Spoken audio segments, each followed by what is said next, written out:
আমি আমি আর বেশি দিন বাঁচব না শিবপ্রসাদ, কালীপ্রসাদ, তোমরা দুই ভাই আসো। তা আমি তো গ্রামের অনেক ক্ষতি করেছি, অনেক লোকের অনেক অন্যায় করেছি। আমি যখন মারা যাব তখন আমার মৃতদেহটা ওই একটা গাছের ডালে তুলে দেবে। তারপর গ্রামের লোক এসে যার যা ক্ষতি করেছি তারা আমার এই দেহটাকে মিরে মিরে তারা তাদের মনের দুঃখ মিটিয়ে নেবে। আর বাবা, আর তোমাদের দুই ভাইকে বলি, যখন তারা ওই রকম করে মারবে তখন তোমরা দুইজন থানায় খবর দেবে। পুলিশকে খবর দিলে পুলিশ আসবে, পুলিশ এসে এলে বলবে, তোমরা ভালো করে বোঝাবে যে আমার বাবাকে ওরাই মেরে খুন করে দিয়েছে। তাহলে পুলিশ এসে গ্রামের সব লোকদেরকে অ্যারেস্ট করে নিয়ে যাবে। তাহলে একদিন দেখবে গ্রাম ফাঁকা হয়ে যাবে, তাদের সম্পত্তির তোমরাই সব মালিক হবে। ঠিক আছে, তাই হবে। জল খান বাবা, জল খান বাবা। বাবা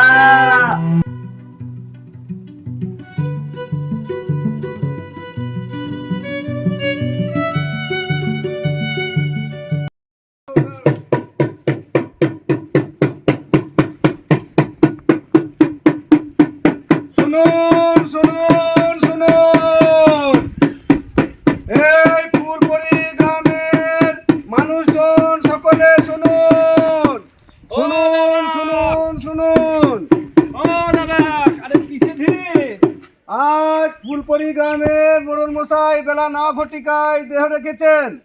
তাই মোড়ল মশাইয়ের ইচ্ছা ছিল যে গোটা গ্রামের লোক তার বাড়িতে গিয়ে যেন হাজির হয়। আজকে ফুলপুরি গ্রামের মোড়ল মশাই বেলা 9 ঘটিকায় দেহ রেখেছেন। তাই গোটা গ্রামের লোককে জানানো যাইতেছে যে আজ যারা সবাই যেন তার মোড়ল মশাই বাড়িতে গিয়ে উপস্থিত হয়। মোড়ল মশাই যাদের যাদের অন্যায় করেছে সেই সমস্ত ব্যক্তিরা তাকে যেন তার অন্তিমকালে শেষকৃত্য করার জন্য তাকে যথেচ্ছভাবে প্রহার করে। খবরটা দিকে এখানে হবে না, চলো দাদা চলো।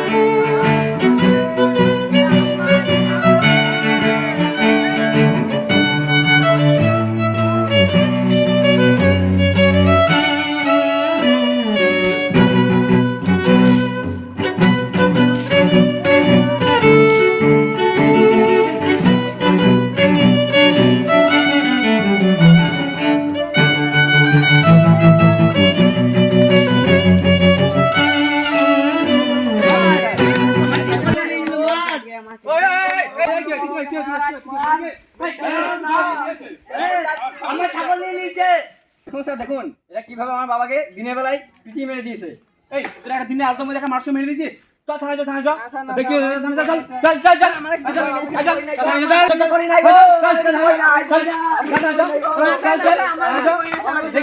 চল চল